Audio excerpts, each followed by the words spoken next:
Israel is being torn apart once again, but this time, front and center on the world stage. Someone took the American political virus and injected it into the Israeli water supply. And now, the Edwin Black Show.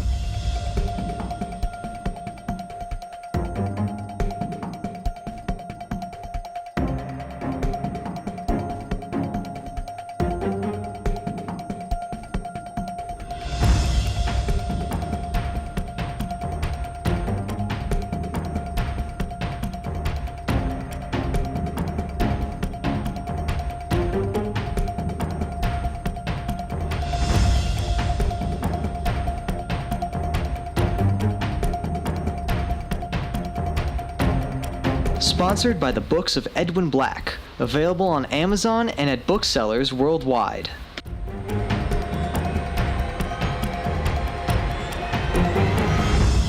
And now, here's Edwin. Welcome to the Edwin Black Show. I'm Edwin Black, investigative journalist, historian, and author of IBM and the Holocaust, War Against the Weak, Financing the Flames, and numerous other books in 200 editions in 40 languages in 190 countries worldwide. If you like our show's content, spread the word. You can subscribe for alerts at theedwinblackshow.com. If you want to support our work, please visit theedwinblackshow.com/support. Your help, big or small, assures our complete and utter intellectual and uncensored journalistic independence.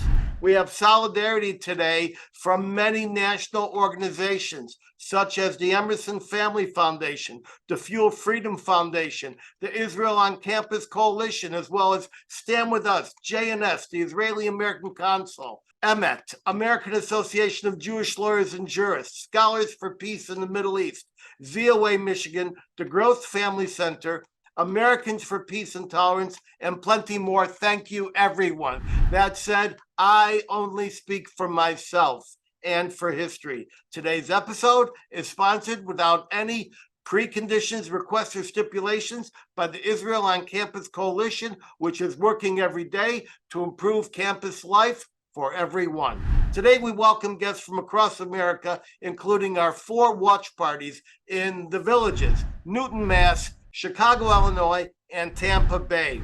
Overseas, I see lots of viewers, logged on from Australia, Sweden, France, Spain, Italy, Germany, Great Britain, Holland, Canada, Israel, Morocco, Brazil, Mexico, and other countries. If you have a question limited to today's topics, place one short sentence in Zoom's QA feature. The Edwin Black Show, along with our YouTube site, is global and fast growing, enjoying many tens of thousands of views. We speak frankly and without partisanship to a fragmented world seeking better understanding of our tormented past, our present, very, very tense, and the future still uncertain. And remember, we will not be censored. By the way, stay tuned for my special word of wisdom at the very end of the show, just before I sign off. We'll get to our main super hot button topic, Israel Judicial Reform, in a few minutes after some brief announcements, plus a few items from the week. Announcements. At the Edwin Black Show and our companion YouTube site, we have just released 3 newly edited and visually stunning episodes. First, a history-piercing probe into President Woodrow Wilson. Was he a supreme racist or a global peacemaker? Second, we ask and answer the false question, is Israel ethnic cleansing? With a deep historical dive and much visual documentation. Third, the inaugural episode of Travel Warriors. Hold your reservations until you see this episode. You can see them all and hundreds more at theedwinblackshow.com or search The Edwin Black Show on our YouTube channel. My appearance tour continues across America and overseas. I just returned from a wondrous trip to Israel, where our Live from Jerusalem episode was broadcast from the exquisite presidential suite of the fabulous Waldorf Astoria Hotel. Next week, I appear at the exciting Israel on Campus Coalition Annual Conference in Washington, D.C., where I address top college students on Israel and international law. In October, I appear with Empower You of Cincinnati. I'm already scheduled into spring of 2024. Most notably, a 4-event series in South Florida with the Gross Family Center for the Study of Anti-Semitism and the Holocaust, first at Florida Atlantic University, then Boca Raton Synagogue, and then Palm Beach Gardens Chabad. I'm sure that Sam will attend all three. Then a powerful community-wide series in Mexico City. In March of next year, I keynote the Canadian Privacy Conference in Ottawa. Get details of all my appearances from edwinblack.com/events, and let us meet up in your city. Now, some major items from the week. Due to our time constraints, I can only cover 2 of the major items that attracted attention. But what a week it has been. Item 1, I find it of interest that the consumer backlash against Bud Light beer has been so profound and so long-lasting following Anheuser-Busch's decision to launch a marketing campaign in honor of transgender Dylan Mulvaney. To remind, Dylan Mulvaney is a man who, after a personality conflict, decided to dress up and identify as a girl. I say a girl, not a woman, because he himself specified that he was celebrating 365 days of girlhood. To honor him, Bud Light issued a commemorative can and some marketing videos ensued. Now, as I've said, men or women who wish to change their gender identity have a perfect right to do that. Our role is to be tolerant and keep our nose out of their business. When I hear LGBT, I counter with MYOB, mind your own business. But that's not what happened here. Dylan and Bud Light tried to make his private matter big business with a big marketing campaign. The backlash by Bud Light drinkers was swift and sure. Droves of Bud Light drinkers ceremoniously refused to take another sip and rallied an effective boycott that overnight dropped Bud Light orders by a third. The nation's most popular beer quickly had trouble staying even in the top 15. Distributors dropped the price and offered rebate coupons that effectively gave the beer away for free just to get rid of unsellable inventory. That didn't work. Bud Light's super patriotic recovery advertising was mass mocked on social media. When the transgendered person Dylan Mulvaney complained the company was not supporting him in the controversy, another vector of boycott was added to the crisis from the LGBTQ community. Nothing, it seems, could save Bud Light as the commercial world witnessed a famous beer being converted into an infamous verb. People everywhere are now talking about Bud Lighting woke corporations. Bud Light distributors and their employees were given financial support payments by Anheuser-Busch. Then a Wilson, North Carolina bottle plant, depending on Bud Light, had to shut its doors and lay off 600 people. Last week, Anheuser-Busch announced it was laying off 2% of its executive U.S. workforce, or about 380 people, due to the marketing disaster. Earlier today, Anheuser-Busch revealed to Wall Street that has now suffered a 30% drop in profit due to the boycott. This same type of anti-woke boycott has spread across the commercial world. It has hit Target, Nike, and Kohl's as nervous executives who try to exploit transgender matters scramble. 2 points. First, this whole matter underscores my consistent message that transgender topics should be addressed compassionately, but should not be part of our national conversation at a time when America is facing 4 potential nuclear wars and unending additional crises. Second, as I've said before, I can't understand why anyone would drink a Bud Light with its questionable ingredients owned by a mega-billion-dollar Belgian global conglomerate pretending to be a down-home Main Street company. If you want a real beer, please support microbrews and craft beer operators. There are thousands of them throughout the country eager for your glass. You will get better beer, I promise. Golden Monkey is one of my personal favorites. There it is, ladies and gentlemen. I'll drink it when we're done. Item 2. The Biden crime family continues to dominate the headlines. I agree with eminent constitutional scholar Jonathan Turley from George Washington University when he says of the Hunter Biden, Joe Biden corruption mess, quote, "I've never seen anything like the scope of this scandal before," close quote, and he has certified it as, quote, "one of the greatest corruption scandals in Washington history." Numerous other top former prosecutors agree. The latest revelation from Hunter's partner in crime and self-confessed brother in arms, convicted fraudster and soon-to-be jailed Devin Archer, is that Joe Biden did in fact come on the speakerphone at least 20 times when Hunter Biden was shaking down corrupt foreign parties. Archer's congressional transcript was released just an hour ago. Archer conceded, quote, "People would be intimidated to mess with them," meaning Burisma, legally if Hunter Biden was on the company's board. We are pathetically told that Joe Biden just came on the phone to chit-chat about the weather. I spent many years in Chicago investigating the mob and came face-to-face more than once with the business end of a .357 Magnum for my trouble. This is just how the mob does business. The big guy gets called just to show major muscle can be called in on a moment's notice. They always talk about the weather, but the object is not meteorology. The object is proof that an S-storm can be unleashed if you don't play along, and the sunshine will be coming your way if you do, in fact, pay.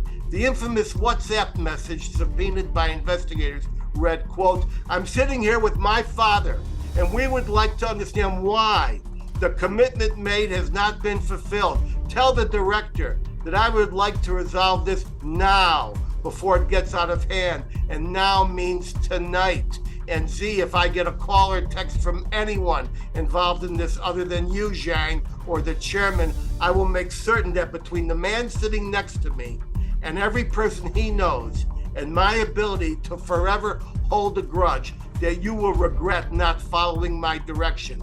I'm sitting here waiting for the call with my father. Ladies and gentlemen, this is the talk of an experienced gangster, setting up scores of LLCs to money launder funds. This exceeds the IQ of even the most experienced gangsters. The Biden gang racked up almost 200 SARs, that is suspicious activity reports, and that is just from one leading bank. By the way, by comparison, all banks in the state of Kentucky combined only filed a single SAR in a recent year examined. The transparent and failed plea deal that a federal judge in Delaware vetoed because it was bizarre and unlike any that she or even the prosecutors had ever seen before. The prosecutors tried to simultaneously state they were giving blanket immunity for all crimes, yet still investigating, which was just a fig leaf to keep documents out of the hand of congressional investigators. The immunity clause itself was inserted last minute in the middle of a gun charge diversion document where it was only accidentally discovered by the outraged judge. Question: as part of Hunter's plea deal to identify the many cocaine dealers who sold him drugs, or the long list of interstate go-betweens and pimps who provided sex-trafficked women, I personally believe, like so many others, that Joe Biden, the President of the United States, is directly, not indirectly, tied to the bribery schemes with China, Ukraine, Romania, and Russia. And I see it in his smile, just like the Teflon Don. He thinks no one can touch him, and that makes him smile. I've seen so many court cases fixed in Chicago. I know the pattern. It was me personally, in the Chicago Reader newspaper, who instigated the famous federal wiretap investigation known as Operation Greylord. 92 officials indicted, 17 judges, 48 lawyers, 8 policemen, 10 deputy sheriffs, 8 court officials, and 1 state legislator. The FBI's webpage says it is one of their top 10 cases of all time. I'm saying it now like I said it back then. Joe Biden is financially compromised. The whole intent of a security clearance is to determine if any immediate family members can be blackmailed, especially with foreign entanglements. Who on this planet is more blackmailable than Hunter Biden? It is not only avoiding conflict of interest, but the appearance of conflict of interest. And now we move on to today's white hot button. Our topic, Israeli judicial reform. So here it is. Jews argue, and they've always argued. Yes, we all know the joke about the 3 Jews and the 4 opinions. And we know the joke about the man stranded on the island who built a second synagogue just so he wouldn't have to enter. But this time it's very real. The name Israel itself was taken by Abraham's son Jacob after he had a dream in which he, quote, contended with God. Israel means just that, contended with God. Joseph ended abandoned in a deep pit, not because he slipped and fell. He was thrown there as part of a dispute with his brothers. Moses led the children of Israel out of Egypt. Just as he was delivering the tablets, he discovered half the Jews had split off to worship a golden calf. After the kingdom of Israel was established, the tribes argued bitterly. In the 10th century BCE, the United Kingdom split into 2 kingdoms, the kingdom of Judah and that of Israel. During the Jewish exile, scholars spent endless hours at 2 academies arguing over endless situational perspectives. Even during the Holocaust, the Zionist movement was dramatically split between the labor and revisionist parties, especially over the transfer agreement rescue program, as we saw at the 18th Zionist Congress in 1933 held in Prague.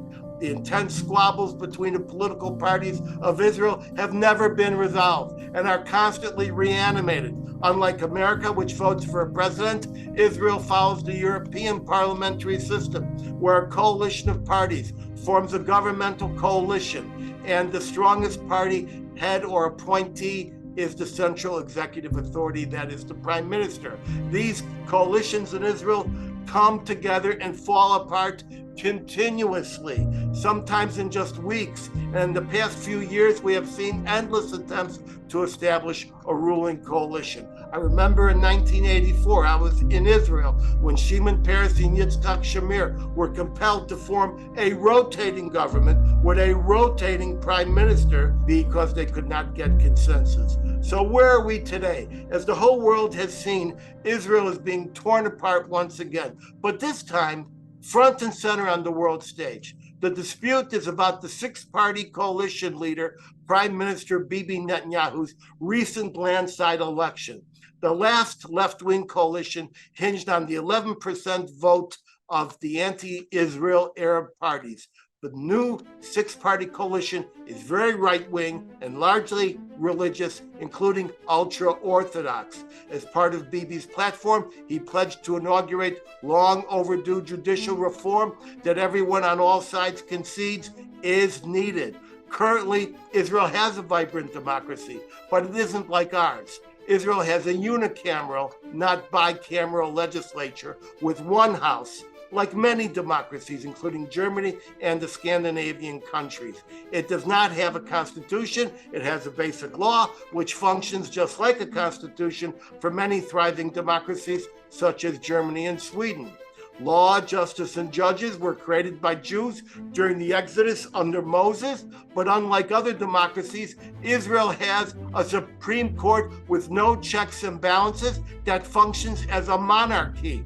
The courts staged a coup of sorts some years ago under Justice Aharon Barak, wherein the justices feel they can override the executive and legislature just because they feel it is reasonable to do so. The justices rule on issues whether or not there's a proper standing with or without a proper plaintiff because they wish to. And most of all, they effectively replace themselves. Imagine Ruth Bader Ginsburg or Clarence Thomas effectively through vetoes, selecting their own successor instead of reflecting the democratic will of the people by the executive selecting and the legislature advising and consenting.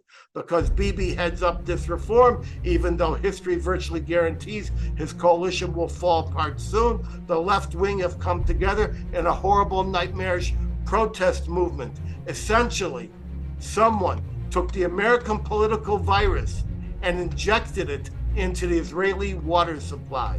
So the best of Israel, the intellectual and military elite in the left wing, and largely in Tel Aviv, have decided to use fascist means to demand democracy. What do I mean by fascist means? Military mutiny and insurrection, economic extortion, vile environmental damage, refusal of medical services to children. Yes, I have the names of child patients. Blocking emergency vehicles, societal sabotage to block what they cannot by ordinary democratic electoral legislative means achieve. They accuse Bibi of becoming an autocratic dictator and bringing about the economic and military doom of the Jewish state. They say busha, busha, which in Hebrew means shame, shame. But I have another word for shame, shanda, shanda. It's a fraud going on here. It is being greatly assisted by an unreliable CNN-style English language Israeli media and foreign money financing these protests.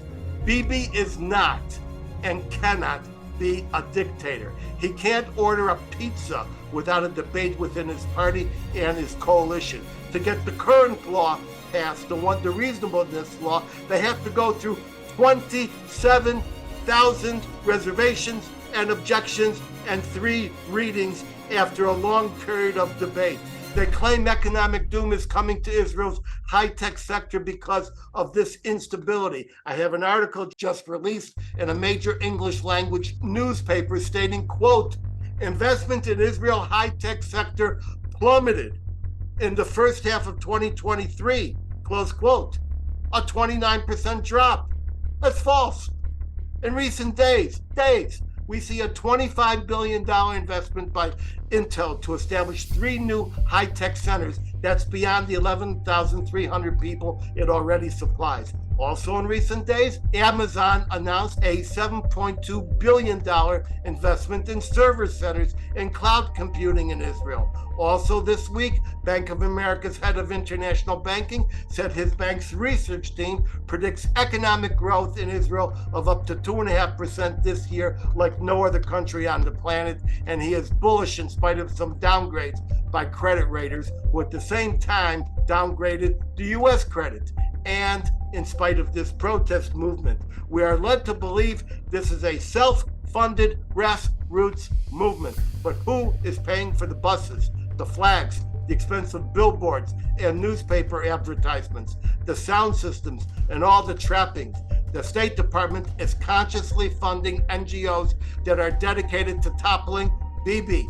This began with the Obama administration funding the One Voice organization, and now the Biden State Department funding the Movement for Quality Government with some $40,000. MQG and other entities are getting taxpayer cash through a State Department program called MEPI, M-E-P-I, that is the Middle East Partnership Initiative.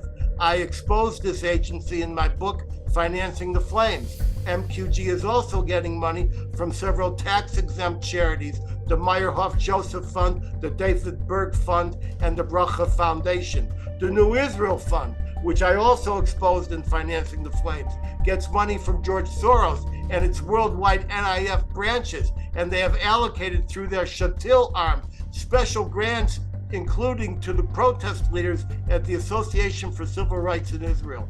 We are told this is a near majority of the Israeli public, but if it was, they could act democratically in the Knesset. But that is not the case. And when some 200,000 protesters assembled in Jerusalem to saturation media coverage, almost no one covered the simultaneous pro-reform rally of 250,000 in Tel Aviv. That sounds like selective coverage, Hunter Biden lap style to me. and one of the architects of the upheaval, former Prime Minister Ehud Barak, has repeatedly declared in public forums, and we have the tape in our episode homepage, that academic studies that he has scrutinized show that if only 3.5% of the population, or 8% of the adults, persistently and provocatively protest the government, that government will eventually capitulate or fall completely.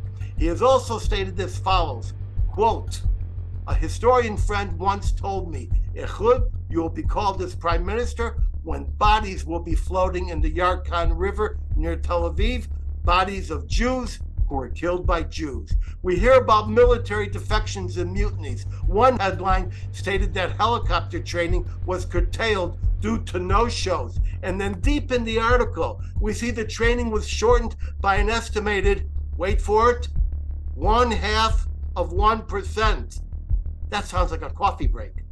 Does anyone seriously think that one soldier in Israel will refuse to serve to defend his family, his community, and his nation? What a shanda. I could go on much longer, but I will instead yield to three esteemed legal scholars, each one of which has a deep understanding of Israeli law and has a personal relationship with Prime Minister Netanyahu. They are constitutional law experts, Alan Dershowitz and Nathan Lewin, and esteemed international jurist, Avi Bell, who hails from one of my favorite legal think tanks, the Kohelet. But first, I yield to a personal friend and a profound expert on history and the Jews, Professor Sam Edelman, chosen because he is dead set against Bibi and his reform efforts. My friend Sam, specifically tell us in the next 4 minutes why the structure of Bibi's reform is bad, bad, bad for Israel. Take it away, Sam. Okay, well, thank you so much, Edwin, and let me start my timer here. Okay, yes, Edwin, in fact, I profoundly disagree with pretty much everything that you said. And I also want to point out that you neglected to note that just after we're done with this session, Trump is going forward to be indicted once again with probably the most egregious indictment of all of the indictments that he's going to be confronting, which is also equally important to everything else that we've been talking about here. So let me get in here. My position is that Israel's government attempt to overhaul the judiciary and gut the powers of checks and balances in the government is anti-democratic and will lead to an increased level of political corruption in Israel that has already begun apace. And that I profoundly disagree with the way in which you have described the protesters, who I find as being exceptionally important for the role of democracy. It is an important part of democracy for every individual to be able to petition their government, to protest against the government when the government is doing things which are egregiously wrong. And that's what hundreds of thousands of Israelis have done. And while Edwin points out a number of things, he neglects to point out that more than 65% of Israelis have voiced their opinion that what the Netanyahu government is doing is a direct attack on democracy, and they oppose it with all vehemence. So having said that, Israel is a democracy without a constitution, as Edwin pointed out. It exists based on the Declaration of Independence, which ensures that complete equality of social and political rights to all of its inhabitants, irrespective of religion, race, or sex.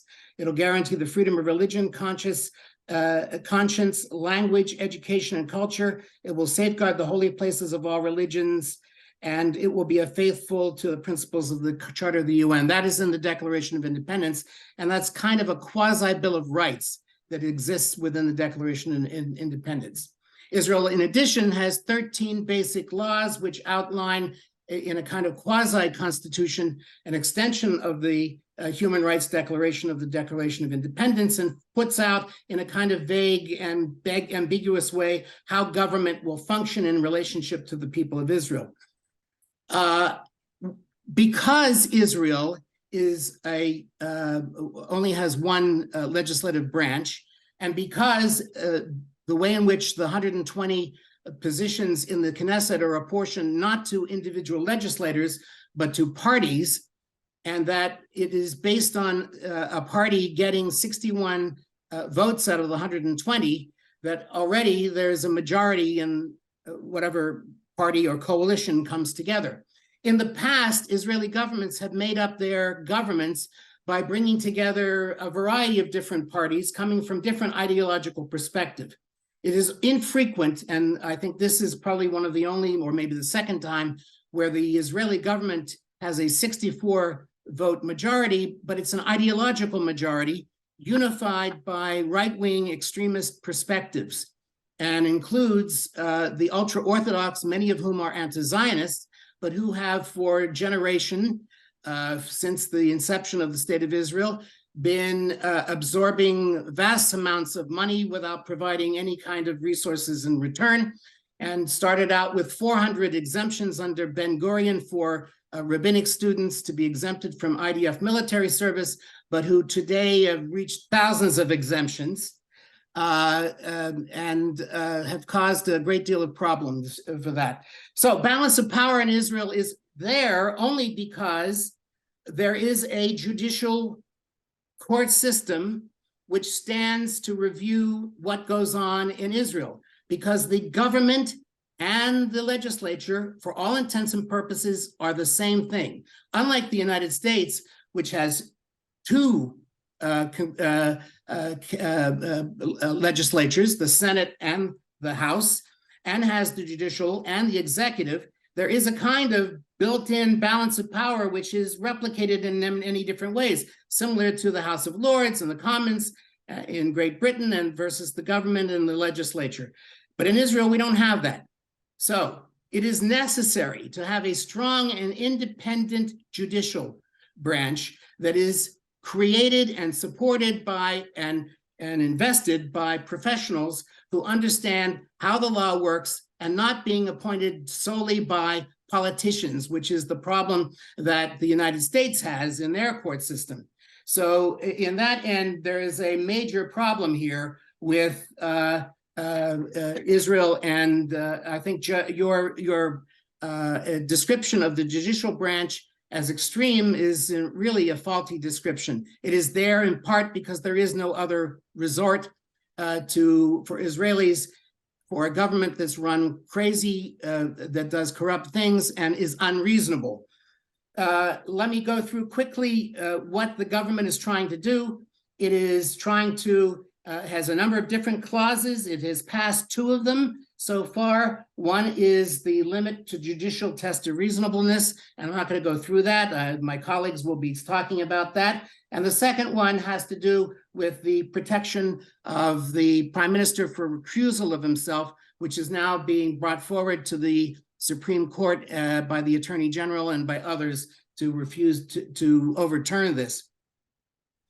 Look, this judicial upheaval wants to transfer judicial appointments from to the legislature executive branch, from its Supreme Court president and vice president, and including the appointment of them, from a professional group made up of the bar, the judicial appointment from the Supreme Court, and from the legislature. That's the current way it's done. They want to take out the Supreme Court and the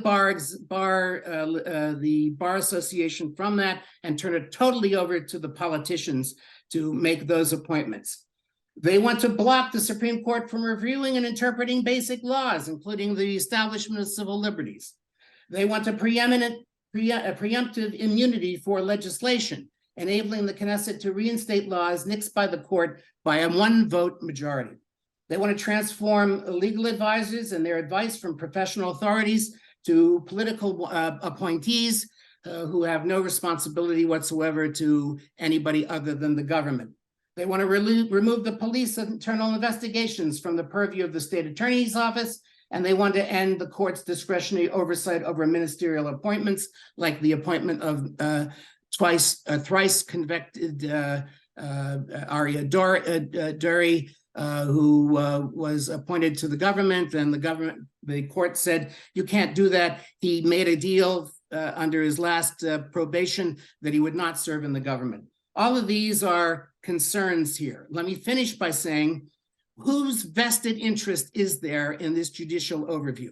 By the way, when Likud ran in this last election in November, they did not in any way, shape, or form, or very little did they deal with the issue of judicial review. It suddenly appeared after the government came into power. Where was this discussion beforehand? If that discussion had been held during the election, Likud probably would not have gotten the votes that it got.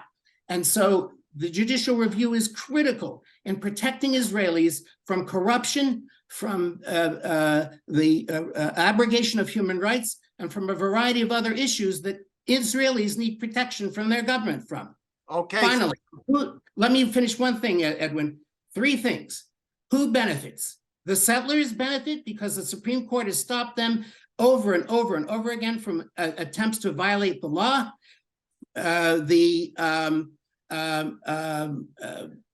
Orthodox, who continue to push the envelope to try to make Israel into a theocracy and to institute a separation between on Shabbat and other things that affect the secular Jewish community. And third, and most important, is that Benjamin Netanyahu is indicted, just like Trump is indicted and going through 3 trials simultaneously, and he is petrified of this. These are the things that we need a strong Israeli judicial center to fight against and protect Israelis and protect Israeli democracy. And I'll stop here and leave it up for everybody else. Sam Edelman happens to be one of the most brilliant academicians in the United States, and I respect him dearly, and I want to thank him for expressing himself so eloquently. Thank you very much, Sam. Do you mind if I ask you a little question or two? Certainly. Oh, that's good. So listen, did you think I neglected to mention that Trump is being arraigned in 20 minutes? Did you think I neglected that? Or I don't know, and you didn't. I didn't hear you say anything. You know what I hope? You know what happened? When you do this kind of work, you have to leave out 99%. You know, when I read my books, they say, you didn't mention this, you didn't mention that. And I say, it's the art of leaving out 99%. So let's presume that the reason I was in a hurry was because I know that I don't want everybody to jump away because Trump is going to walk through the thing. But I didn't understand, what's the connection of Trump to the judicial reform? What's the connection of Biden? And of Biden's son, what's the connection of Biden's son to Biden? I don't want to get into. Let's focus on the Israeli judicial. The Biden son was in my unrelated pre-monologue. Okay, whatever. But let's focus on the Israel issue. Okay. Next, you said 65% of Israelis were polled. Yes. And they said they're all for the side that you speak well of, correct? The poll said 60 to 65%. I can't remember the exact number, but it was a the vast majority of Israelis are opposed to the judicial. And they polled within the Jewish Orthodox communities. They picked up the phone and spoke to these guys in Bnei Brak. You can question polls all you want. These are a number of Israeli polls, many of them, a number of them, who said the same thing. And it is clear that there is not a majority of Israelis, at least from a variety of the different Israeli polls, they're opposed to what's going on with the judicial overhaul. I just wanted to note was that you mentioned that Israel is unicameral, which means it only has one house, the Knesset. I believe yes. The Bundestag and many of the Scandinavian democracies also have just one. I just wanted to note that. And yes, but the Bundestag and other Scandinavian countries have governments which are not ideologically structured as the Israeli government is. This is one of the first times this has happened, where the government and the legislature are, for all intents and purposes, the same thing. All right. Now, interestingly enough, although you said the Supreme Court is constantly ruling against these settlers, which is an odd word, because I know that you're in the battle with Avi Bell and Alan Dershowitz and Nathan Lewin against demonization of Israel. You're one of our strongest voices.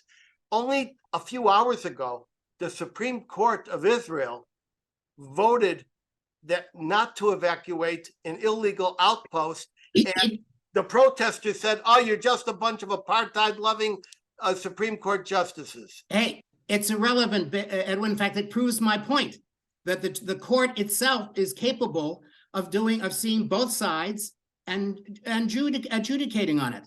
Okay, fine. That eviscerates your own argument that the Supreme Court is running wild over with a leftist bent.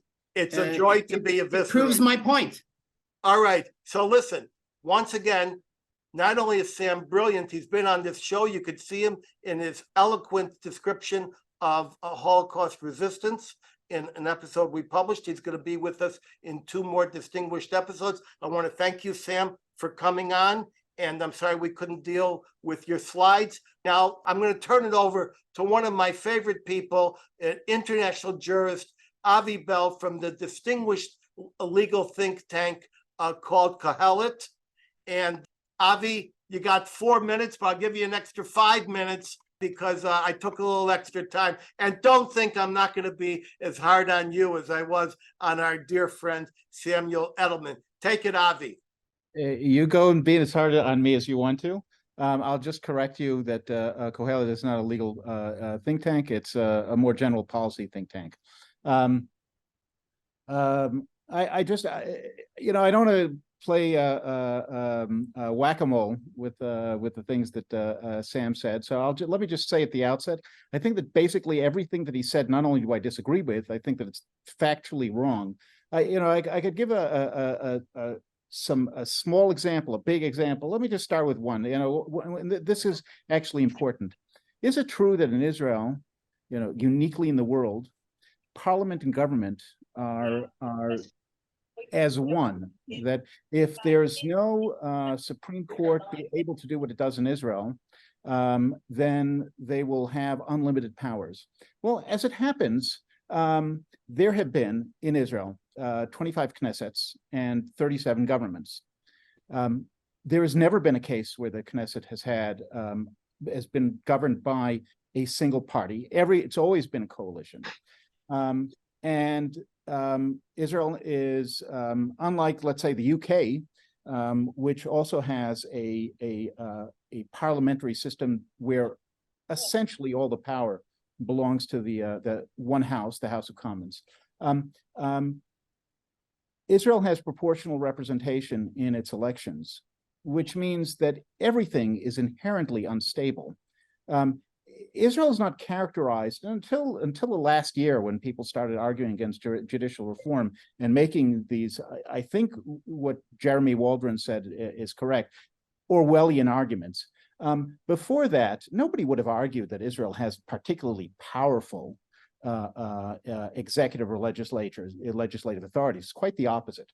But let me get to the point. Now, here's the important thing you have to understand, and it's that Israel hasn't always been governed the way it is governed today. There have been essentially 2 systems in Israel. You have the UK-like Westminster parliamentary system that you had until roughly the 80s and 90s, when Justice Aaron Barak took a seat in the court and became Chief Justice.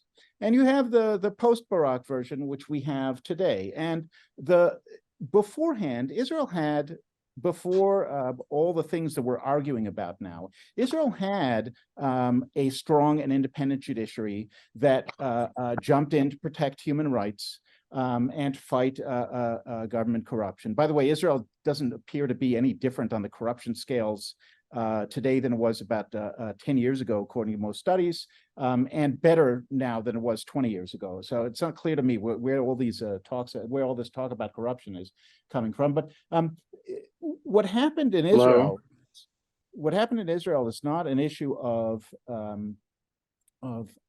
reform. What happened in Israel is a constitutional revolution carried out by the court, and it went through a vast change from beginning to end. The judicial reform bills that we're talking about today, with one exception, have only to do with doctrines that were created by the Barak court and thereafter. There is nothing that's being discussed that precedes the 1980s.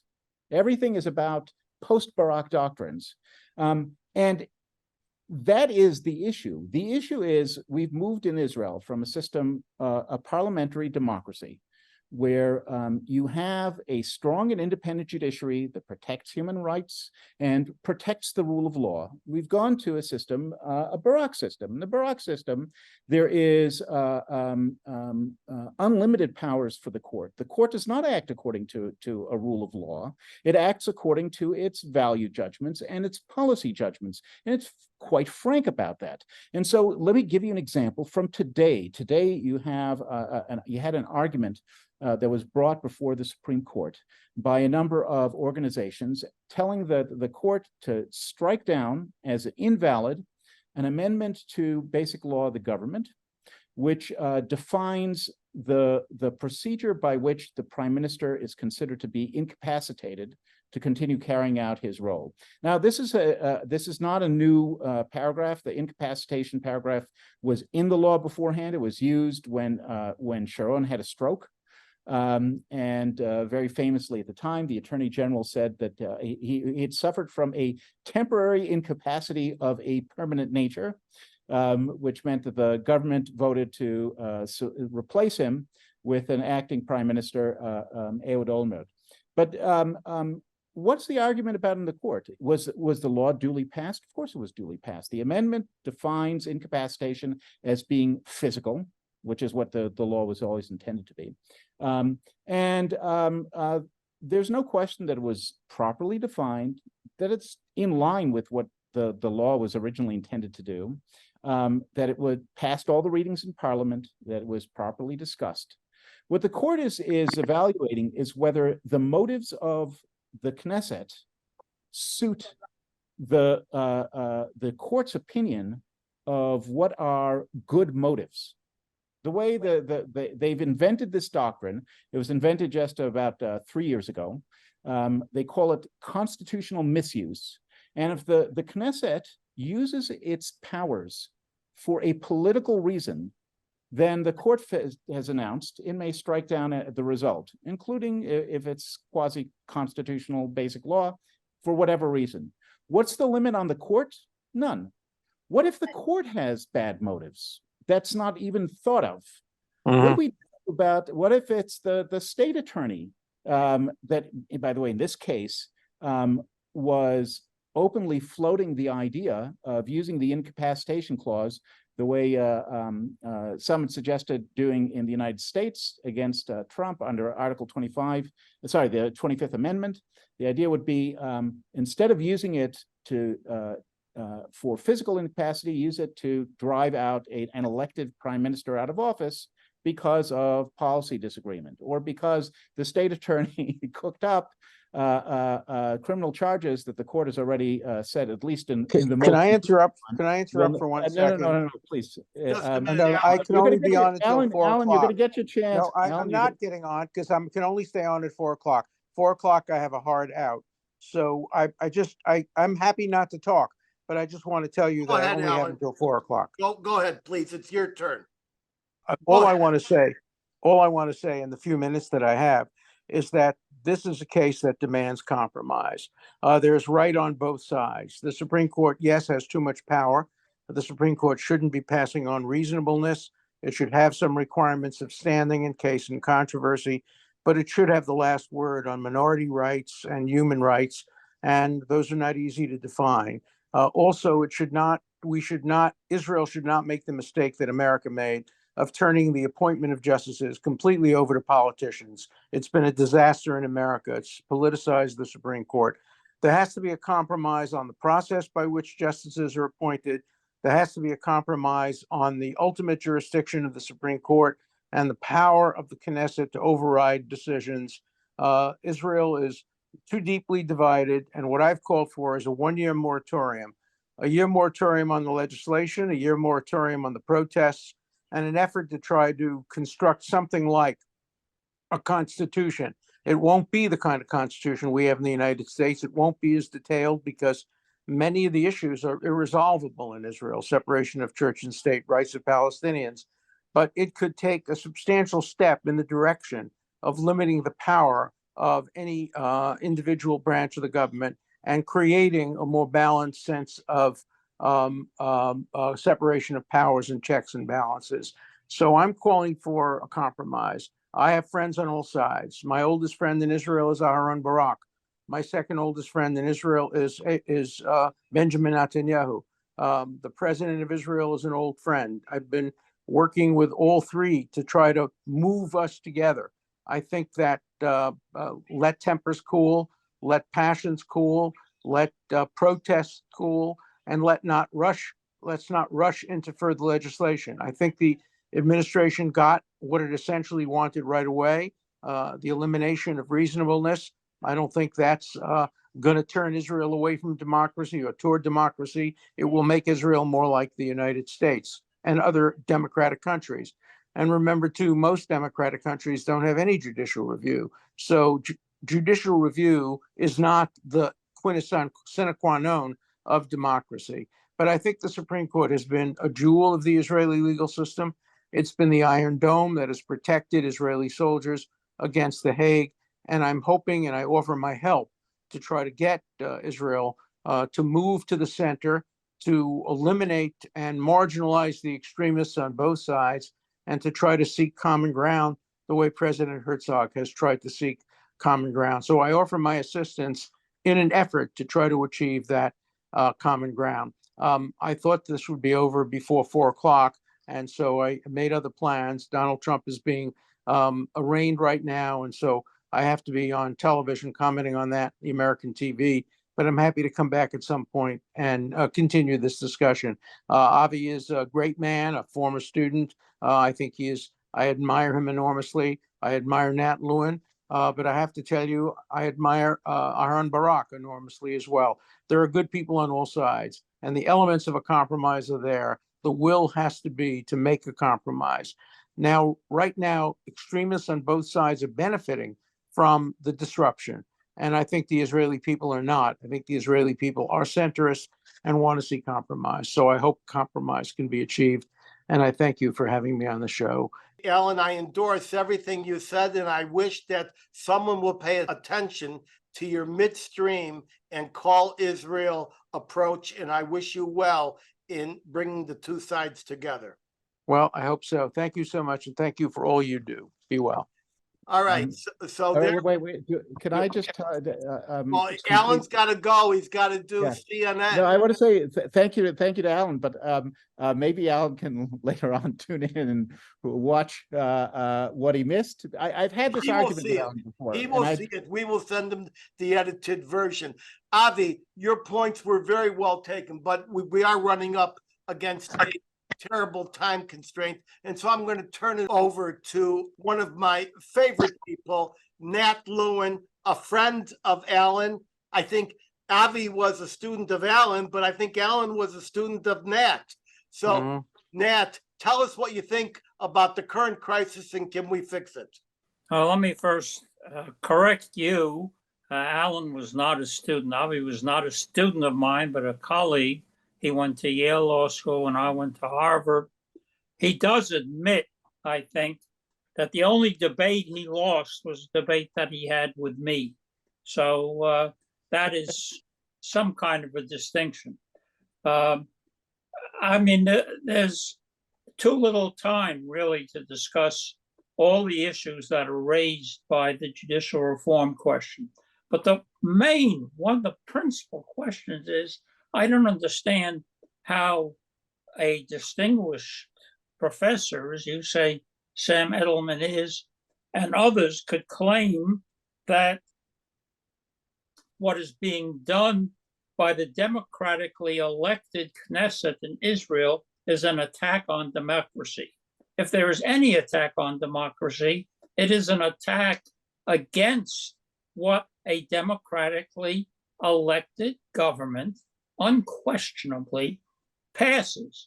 And they've passed a very minor provision, which doesn't really take account of the major flaws that the Israeli system has had under the Supreme Court following, as Avi Bell says, the revolution created by Aaron Barak. You can just look at what's happening today and what's going to happen, and to what today's newspapers say, which is that on September 12th, the full Supreme Court of Israel, 15 judges, will sit to decide whether a law that the Knesset passed, which is only a minor, very minor incursion on the reasonableness standard that the Supreme Court and other courts have been using, will decide whether that's constitutional. No American lawyer could possibly understand that. How can you go directly to the full Supreme Court to pass on the constitutionality or the validity of a law that the Knesset has passed? There's no lower court that rules on that. There's no individual who has been hurt by it. Under the American system, there would have to be somebody with standing, somebody who was affected by that law and could then bring it into the lower courts and would then make its way up to the top court. But now, the way the Israeli system is set and the way it works is you go immediately from what the Knesset has passed to seeing whether either 3 justices or 5 justices or 7 or 15, a majority of them will say that's valid. It doesn't make any sense at all. That means that the Supreme Court sits simply as the ruler over the Knesset. Anybody can take anything the Knesset does and go immediately to the Supreme Court of Israel and say, is this valid or is this not valid? Only Aaron Barak, when he threw out the concepts of standing and of justiciability and said any organization or any individual can go directly to the Supreme Court. There's no question that the legal system in Israel has to be modified. Everybody, I think everybody agreed on that before this last election. There had to be a change. Any scholar of legal history in Israel and legal principle knew that it was wrong to have the Supreme Court and Aaron Barak decide, for example, whether Ruth Gavison, who was the leading scholar in Israel, leading legal scholar in Israel, could sit on the Israeli Supreme Court. You have to change the way that's done. I don't agree with Alan Dershowitz. I think that the American system is right. The American system takes the 2 other branches of government to decide who sits on the Supreme Court. That has not been a disaster. The American Supreme Court has been independent and has acted as a guardian of individual liberties and as a protector of the democracy. So I think that all this talk about democracy being destroyed, about what's happening, is been generated by opposition to the current government, democratically elected government. Face it, the majority of Israelis, those who under the system elect their government, which is what a democracy it means, are those who have elected the 64-member majority of the Knesset. Democracy in action is implementing what those 64 members of the Knesset think is true. I'm not a personal friend of Aaron Barak. I met him years ago when I was in Israel, when I was a very good friend of Menachem Elon, Zichrona Livracha, who was a justice of the Supreme Court and an opponent of the Barak principles. I do not personally know President Herzog. I did represent Bibi Netanyahu before he was charged with crime, and I argued exactly what the 3 judges before whom he is now being tried have told the prosecution. You cannot make it a crime of bribery to be asking for and receiving favorable publicity. I think it's time that the whole world, the whole Jewish world, particularly the American Jewish world, accepts the proposition that a democratically elected Israeli government can pass a law that limits the up until now extreme power of the Supreme Court of Israel. Well, I must say that when you look at Sam Edelman and Alan and Avi and Nat, and you see the exquisite convergence of brilliant perspective, passionate views, insight, care for Israel, it kind of shows you in a microcosm why 5 Jews, 6 opinions. But the fact of the matter is, my own personal opinion is, I wish there were compromise. I wish they could figure it out. And the only thing that I oppose is the anti-democratic protests and the military insurrection. I'm going to make this real fast. Someone in one of our chats, a distinguished person, stated incorrectly, sorry, Nat, but the Nazis came to power via a democratically elected government. Historians know that's not the case. There was a disputed election, and Hitler was appointed, not elected. I don't think there's any historian who would actually make that mistake. I'm not sure who wrote that. And I'd like to just finish by asking everybody this quick question. Avi, how long do you think Bibi's coalition will last before it falls apart?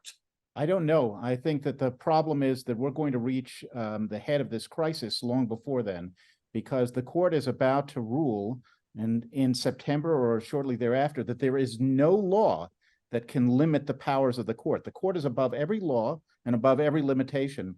And at the point where that happens, the constitutional crisis that has been building up for years because of the Barak seizure of power, that includes firing Knesset speakers, throwing out laws on without a constitution. The constitution they make up on the fly to throw out laws. Okay. This will end up with shooting. And it will end up with before shooting the next because, elections. remember, the Supreme Court and Alito just said the Congress cannot regulate the Supreme Court here. The Supreme Court has no military, has no executive action. It only enforces its wills by its sense of authority. And that's not the way it works in Israel. Oh. We have a society that is very, unfortunately, vulnerable to groupthink. And the group to whom they belong, and the group to whom the heads of the Kaplan group belong, and several of the leading people in the military, they see themselves as the real Israel, and they see the rest of us as not real Israel, as the forces of darkness, I think Yair Lapid called us. Yeah. And I think the head of the Mossad already said, if there's a clash between the elected government and the Supreme Court, they'll follow the right people. I heard that. It was ambiguous, but he said the right people. I'm going to Nat. Nat, how long do you think Bibi's coalition can last before it typically falls apart? And what's going to happen if the Supreme Court claims that it can't be regulated? I think that Bibi's coalition will last. I think that the people who are members of it recognize that to throw Israel into another election would be disastrous. and therefore they will hold together. And they did hold together in passing the first step of judicial reform. And I hope and trust they will hold together in passing the second, third, fourth, fifth, sixth, whatever is necessary to put the Supreme Court of Israel on a par with the Supreme Court of the United States.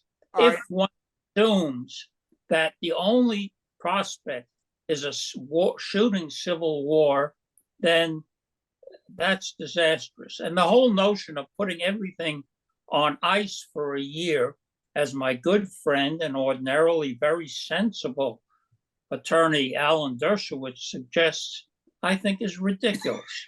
That's just going to go and continue this dispute. The laws have to be presented to Knesset. There should be compromise. There should be discussion. There's no reason. I never thought there was a reason for the judicial override provision. I think that was a big mistake. I didn't speak up against it because I knew at the time that if people were to speak up against any portion of the judicial reform, that would set off what it has set off, which is mob attack on the government. So I thought it was better to have judicial reform, even with a judicial override provision. But that can be scrapped. That's nonsense. That's not necessary. But the limitations, the requirements of standing, of justiciability, of limitations on the power of the Supreme Court, those are, I think, essential. And I trust and hope that the Bibi Netanyahu government will exist and be able to enact those corrective provisions. Okay, now I'm going to go to Sam. I'm giving Sam the last word. Since he had the first word, we'll let him close this. My distinguished friend, Professor Sam Edelman, the two questions to you. How long do you think Bibi's coalition will last before it falls apart? And second, are we looking at a real bad situation if the Supreme Court claims that in Israel that it can't be regulated by the Knesset? Well, I think that there's already signs of fracture, especially in Likud. The protests, which I know you and Avi and Nate are opposed to, but I think are a very important part of democracy in Israel and here in the United States as well. There's been much of the violence has been perpetrated by Ben-Gvir and his forcing of the police to do some egregious acts. So there have been no deaths caused by this, although that's, that shouldn't be the mark for democracy. But the cracks are that there are 5 or 6 Likud members who have already been speaking about reconsidering this, that Ben-Gvir and Schmotrik are the tail wagging the dog. Please identify those guys for our viewers. Okay, Ben-Gvir and Schmotrik are both, and Bezalel Schmotrik are both architects of the judicial review. They're coming from the extreme, much more extreme right of Bibi's coalition, and very anti-Arab, somewhat racist in their perspective. It doesn't matter. They're the ones pushing this with Yair Levin, all of whom have strong connections with Kohelet and with other outside groups who were not mentioned, who are coming from the right, including some from the United States. Did you say Kohelet? Yes, he did. And yeah, I spoke with Ben-Gvir, really? Kohelet, really? And it's run by a Washington Post blogger, and I spoke there. It's one of my favorite think tanks, and I might say it's in a beautiful part of town. Whatever. I think there are cracks in Likud, and that when the Knesset comes back for the next legislative session, certainly after the Supreme Court has weighed in on whatever they're going to be however they're going to be weighing in on this, I think that those cracks will be seen in the next votes on the rest of the legislative judicial review.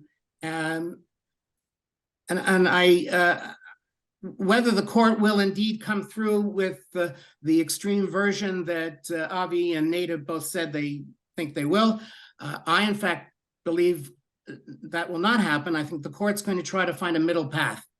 And they've done so in the past, and I think they will continue to do so.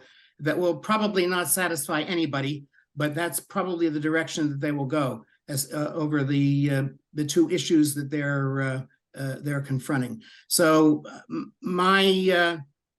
if indeed 4 or 5 Likud members begin to have second thoughts about this and do not vote for the legislation, then that ends the government and it will fall and there will be elections. And unlike Nate, I think elections are a perfect thing for Israel to go through now. It will give people a direct vote on what they did not get to vote on in the November election, because the judicial issues were not in the forefront of the discussion.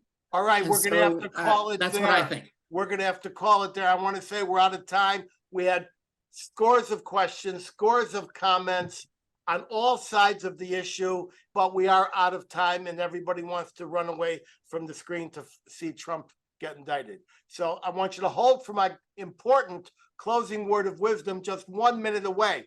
First, I want to thank my esteemed and knowledgeable guests, Avi Bell, Alan Dershowitz, and Nathan Lewin, plus history scholar Sam Edelman. I also thank my talented international team, including Rebecca in the Philippines, John in Japan, Barb in Tennessee, and Nick in London for their outstanding work, as well as many others in numerous additional cities around the world. My team, each of them, is comprised of very dedicated people.